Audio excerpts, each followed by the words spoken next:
wishes you good luck and Godspeed.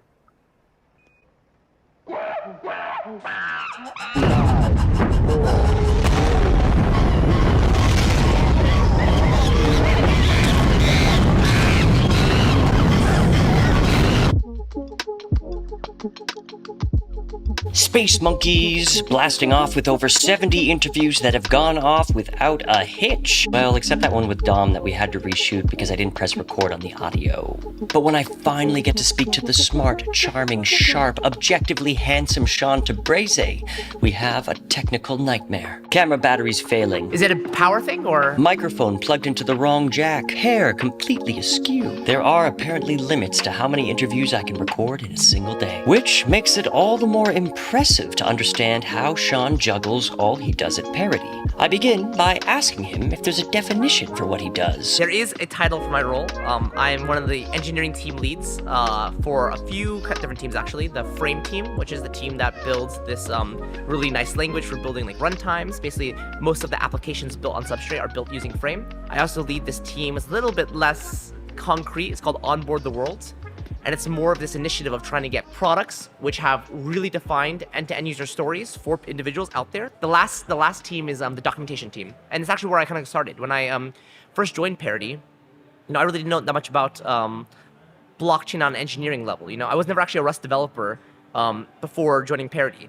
So I needed some time to onboard and to learn about the space and stuff. And actually I spent my early days doing documentation for Parity. Writing tutorials, doing developer advocacy, all that kind of stuff. So how do we onboard the world? This is one of those things that came from Gav. And Gav has a lot of really crazy ideas. I mean, we're here right now, right after having been like 1 month, I've been teaching students in Cambridge, the Polkadot Blockchain Academy. This was an idea that just pops up in Gav's head, like we need this. And Gav at some point kind of tapped me and said, hey, like there are some specific areas in where, we can make direct impact to show value to Polkadot, to the average user.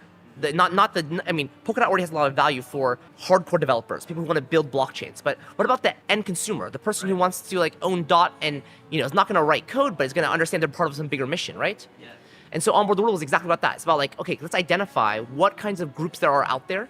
Maybe not the ones that Polkadot is even best at suiting, but at least give them enough to feel comfortable to be in the space that hey, they actually are hearing me and listening to me. I think this team has identified a few different initiatives: staking, governance, NFTs and assets, even things like identity, integrating Web 2 identities with Web 3 identities, even the simple gifting of assets. Another thing you might have seen on one of the Decoded was this thing called the gifts, right? And actually most of the NFTs we give out in Polkadot community go through this gifts portal. And this is one of the initiatives we got there. How can we make it so that someone who doesn't have an account can still get some token, some DOT, some NFT in real time in a safe way, in a decentralized way. And that's where the gift situation came up. So really it's a team of people that I've hired. They're all senior level. I kind of give them a spark an idea in their head and they can roll with it. And I can just kind of sanity check that they're going the right direction. How many teams does he have working with him right now? So that's 3 teams. Yeah. I think I have 14 reports, which is a lot. But what's fortunate is actually I select wisely around my reports. Yeah. I try to stick very close to them in the first couple of months, try to make sure that they are successful and they can, achieve. Yeah. But kind of as quickly as possible, I want them to spread their own wings and have their own direction, right? And at that point, it's just sanity checking. It's just saying hey, are you enjoying the work you're doing? And do you think that you're going the right direction? And, I don't want to steer the ship for everyone. I just want to give them the direction. How did he get involved with Parity in the first place? I was at Microsoft before that. I was working on identity systems.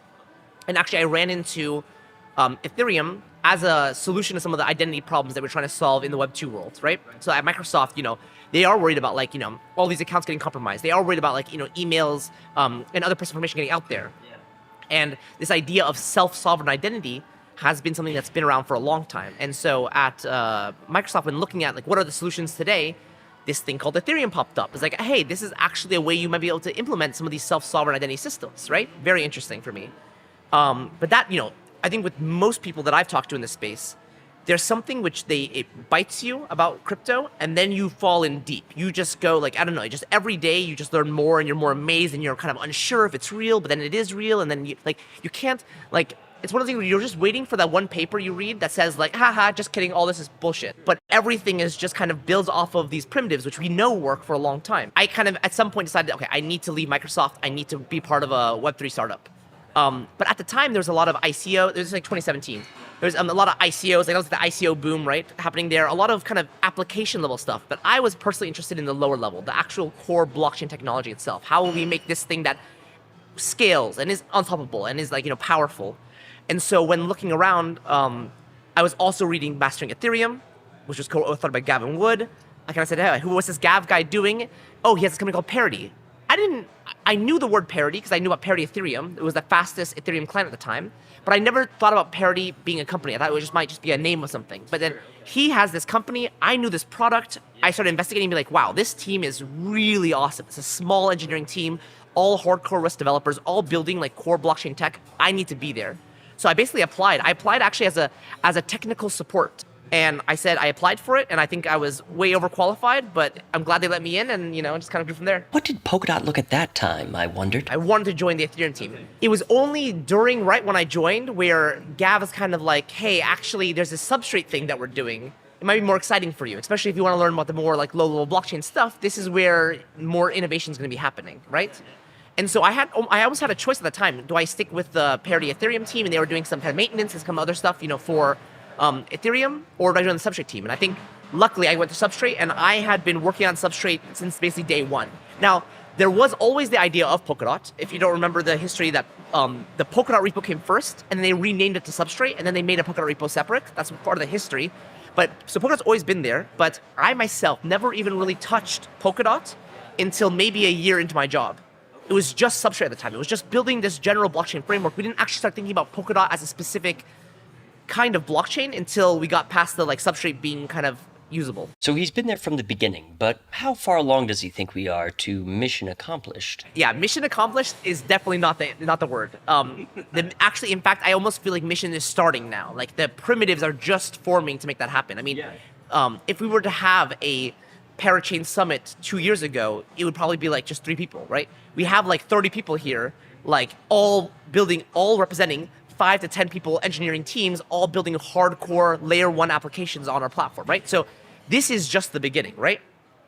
I think that Substrate has gotten to a form of stability, which we haven't seen yet.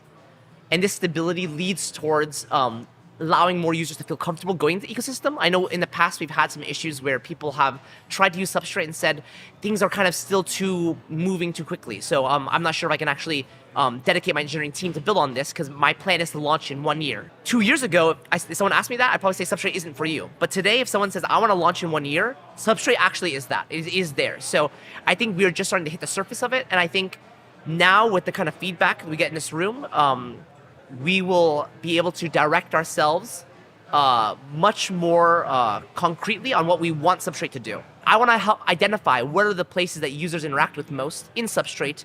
How can we make those things polished and clean? Yeah. And all the things that they don't look at work as fast as possible. What does he mean by users exactly? Are these the builders or the people who use what the builders create? We had the exercise at one point to create our customer stories, who are all our customers? Yeah. And there were 10 of them. Because it really is, it's a wide range. I can name a few. Think about just development. You have runtime development. You have core development, which is more the blockchain stuff. You have contract development. You have front-end development. And they're all using different languages, right? Ink versus Rust Frame versus Rust versus JavaScript, TypeScript. So that's already 4 narratives. And I just talked about engineering. Now we talk about there are CTOs who themselves are trying to make decisions. What platform do I build on? I'm going to be launching a company. It's going to be $1 billion company. Right. Who do I make that bet on? Because once I make a bet, it's hard to switch technologies later, right? Then you have the actual developers themselves who they need to actually know how to use these tools and how it works and stuff like that. And then you have marketing. Then you have the average consumer who's just a dot holder. You have someone who's an investor, a speculator. You have someone who's in third world countries trying to use these things to empower themselves to accomplish things. The 2 people that I'm most concerned about are this. The actual engineers who are actually writing the code, making sure that they can be successful on our platform, and we're not limiting them in any way. Second is the adopters. And again, you go to a lot of conferences, I assume. Not everyone at a conference is there to be a builder, but they're there to learn and to spread the word. And that's the second audience. And what I want to make sure is that their curiosity is satisfied. I want them to to same thing as me, not feel a doubt of, oh, I just didn't read the one paper which says this is all bullshit. I want to know, it is real. This is real. I can explain it to you. You can explain it to yourself. You can explain it to others on the simple terms.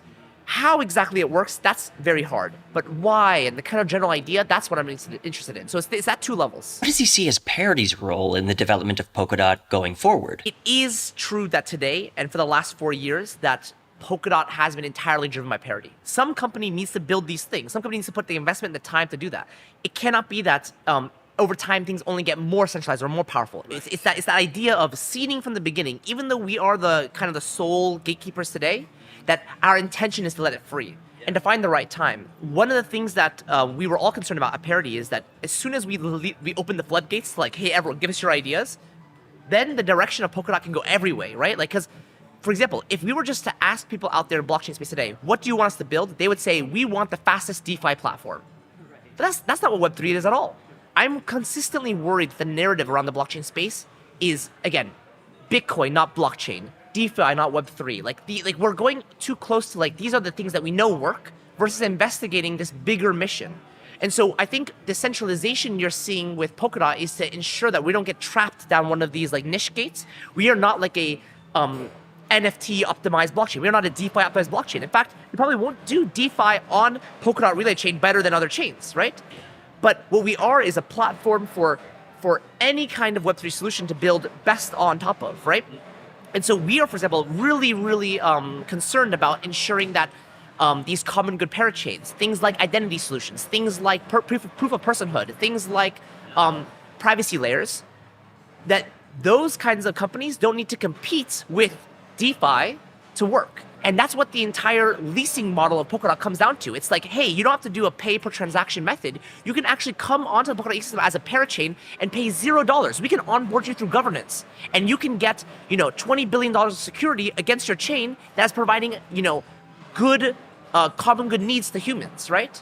That's the goal. And once, I think we're at a point now where people are seeing that there are enough parachain teams that are diversified across different aspects. That's when we start saying, okay, now you let us go. Now take the wheel. But I think the only way we could have gotten to this point is with a little bit of strong guidance. Does Shawn think about governance a lot? I think that DAOs are the next thing, right? It was ICOs, then it was DeFi, then it was NFTs. I think DAOs are the next thing. I think that the ability for people to come together and make decisions in deterministic ways, in these anonymous ways, on these on-chain governances is extremely exciting. I think that, again, we've seen a lot of interesting use cases in DeFi. Like, people have created these like funds, right, where everyone can make decisions on what NFTs to buy or what things to buy. But I'm thinking more about how we can make decisions about like the direction of how we develop and what we do and stuff like that. I mean, I'm sure you heard about Fellowship. I'm sure you heard about Governance V2. This is the kind of stuff that actually Polkadot does better than anyone else. And I've been working on the old governance. I've been working on, I helped build a society palette. The society palette is an application built on Kusama, which somehow reaches its arm out and convinces humans to get a tattoo on their body, spreading the word of Kusama. Once we have a set of people who are enough passionate to put a permanent scar on their body about some blockchain, imagine the kind of advocacy they can bring. Imagine the kind of stories they can tell. Imagine the kind of things they can do together and actually reach out to the real world. Like, people who are excited enough to go out there and put something on their body, they might be excited enough to put the same tattoo as on a billboard in Times Square or in the middle of Shibuya or anything, right? There are so many keyboard warriors out there who they are big talkers but don't do anything. You have to go out there and do something. Yeah. That's what we wanted to see. And this is like this is how blockchains can start seeding these outer infrastructures, these outer societies, and make impact to the world. If we're just making people rich, I'm not going to be in it. If we can actually change the world, change the governance structures that are out there today, the things that are, leading our lives, that's when we actually succeed. That's when I say mission accomplished. So we have $250 million locked in our treasuries. We're about to dissolve the council on Kusama, hand the keys over to the token holders themselves. What does he hope to see happen? I want to see a lot more money spent on a lot more awesome projects. And specifically, I want to see that follow-up. I feel like we are finding interesting people and we are getting money to them. We could maybe do a little bit more efficiently. I think that's just a process problem. Maybe it's just a timing thing, but I don't feel like often enough I get that clear, like, like, that win out there, like those videos being published with, like we use this much treasury funding and we made this, and like everyone knows about it and everyone's using those things. Make utilities that are online which allow for the allocation of money more easily, the allocation of money more transparently, and just, really use that treasury. Because if we don't use it, it gets burnt. And that's the worst outcome. Is there a difference between the utility of the Polkadot and Kusama treasuries? I'll tell you this, if someone went to the Polkadot treasury and said, hey, I wanted to throw a wild party about Polkadot on some island or whatever, I would probably say no. I think Polkadot should be spending its money on more like normal conferences and normal stuff. Kusama, maybe I would say yes. Kusama, I would say, hey, that's the kind of the spirit of the thing. Like, let's make a giant totem pole and with a canary at the top, and let's run around it. That sounds like fun. But I think Kusama is really about more pushing interesting ideas that would otherwise not be seen as an obvious win. Whereas Polkadot is more like, let's bet on the real big things that we know concretely a lot. And just like Kusama is to Polkadot today, we try something out in Kusama, it ends up working really well, then we bring it to Polkadot. So I think that it's all about being able to say yes more on Kusama. What's Shawn's advice to people who are just entering the ecosystem but want to contribute to its growth? The best way that they'll find the right projects is for them to remember where they're coming from, or why this space exists to begin with. There are a lot of companies out there, a lot of blockchains out there who are pushing a narrative around what they think is good. And my understanding is that they're only blockchain by name. They are mostly centralized, distributed databases versus actual distributed, decentralized, powerful Web3 systems. Then I think you would see that there's only a few companies out there who are really actually making innovation in that space. They're not just trying to create technology which is speed for speed's sake, but actually create technologies which will survive and last. Now you're in the Polkadot space, there's a lot of things happening there. There's a lot of test networks, there's a lot of relay chain and parachain teams. Like, it's hard to identify what the scope of Polkadot is exactly, right? Find out what mission that you are most interested in that space. Like, what is the problem that you see in the world? My bet is that there is a parachain solving that problem. Whether it be identity, whether it be governance, whether it be DeFi, whether it be NFTs, whether it be empowering individuals, like, there are an amazing wealth of different blockchains building on Polkadot are doing that. And I think that the best home for you is that home. Because to be honest, this is my honest opinion, and I don't know if this is great for Polkadot or not, but it is hard to take the average person and have them resonate with Polkadot, the technology. People love the internet. People love Reddit and Facebook and Instagram. They don't love UDP, HTTP, TCP, IP, all this stuff, right? They don't resonate with those technologies. That, unfortunately, is what Polkadot is, right? I think, as someone in going to space, find that parachain team that's doing what you really love, and understand why Polkadot is enabling them to do it. Why they can be a 5-person engineering team and build radical technologies that will last forever. Because something like Substrate exists, which has built most of the blockchain for that team already. Because Polkadot exists with its shared security, providing an amazing economic system for them to build their thing on top of. Because we have things like crowd loans and governance and treasury to fund and help these people accomplish their goals. Polkadot is all of the things to make these projects succeed. You should not necessarily be, as an individual investor, be backing Polkadot, but back the thing which uses Polkadot to its best ability. Finally, if he had an extra lifetime to spare, what would he spend that time building? This is where I actually do know what I would want to do. Okay. And if you're interested, you can go to a website called synesthesia.network. And at some point in my fevered state, whatever, I wrote down a bunch of ideas. But the basic thing was, I think at Polkadot, we're constantly making compromises between UX and what's optimal for the blockchain. Polkadot being such a low layer 0-1 thing, often we side with what's most efficient for the blockchain, not necessarily what's most efficient for the UX, right? I think I would love to experiment. What would something like Polkadot look like, or a blockchain look like, if we just optimized UX from the beginning? I would want to see, like, if resource and bandwidth and blockchain didn't have this limit, how far could we push user experience so that it really is something that people feel natural to use? And so some of the ideas, let's use some of the ideas from Synesthesia. One was a reputation system, like a reputation graph. I wanted a system where you can only be invited in. So it's not like you can just go on exchange and get a token. You'd actually have to be invited in, and by someone inviting you in, we're forming like a trust network between you and that individual. So that will create a lot of interesting structures where you can actually maybe put some kind of trust towards individuals versus, having to assume everything has to be Sybil resistant. Beyond that, I wanted to adjust the account model. One of the things that we hear about in the blockchain space a lot is people losing their keys, right? And once you lose your keys, like all this data that you've built into this account, like say you bought an ENS name, let's say you have all these NFTs that are soul bounded, right? You have all this stuff. It's stuck there and you can't really do anything with it. That account is compromised. I wanted to create a 2-layer account model from the beginning where there's a keyless account, which holds all of your data. And then of course a proxy account, which you always use to access. Now, Polkadot supports stuff like this. We have proxies, we have things that make that. But I wanted to do that as a default, right? That you start in the ecosystem, you have this friendly account, which probably has a domain name, like something like Shawn Tabrizi whatever. This account would never itself accumulate any information that isn't completely transferable. All of the actual data and accumulation would happen in this lower level.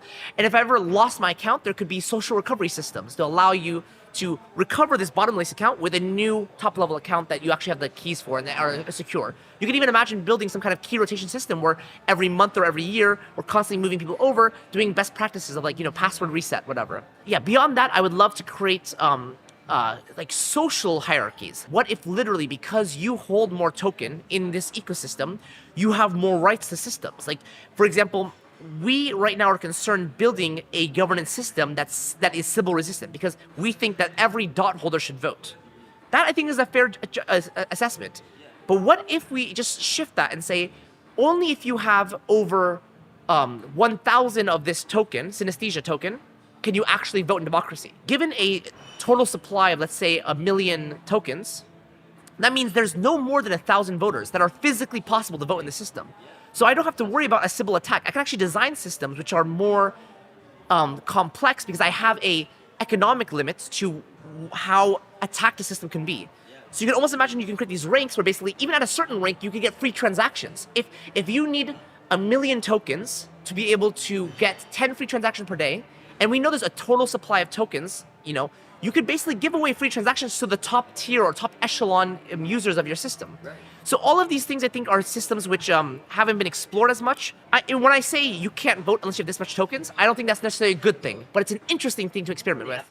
I would want to investigate those kinds of interesting social hierarchies. So that's my thing. So if you look at synesthesia.net, okay, I have some ideas there. Cool. But yeah, that would be what I do. One more thing actually.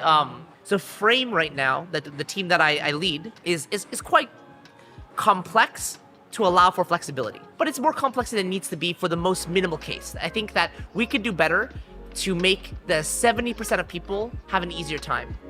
I would love to experiment with a new version of Frame. I have an idea of naming it Slither, because it would be called Shawn's Super Simple Substrate System, which is like a slither, the sound. And I would be interested again, pushing that boundary. Let's not make a system which is flexible for everyone, but instead make a system that does way easier for the 70% of users. What does that look like? Yeah. I'm interested in that kind of stuff. Shawn, it was great talking to you. Can't wait to talk to you soon. Thanks for everything you do and for coming here to share it on Space Monkeys.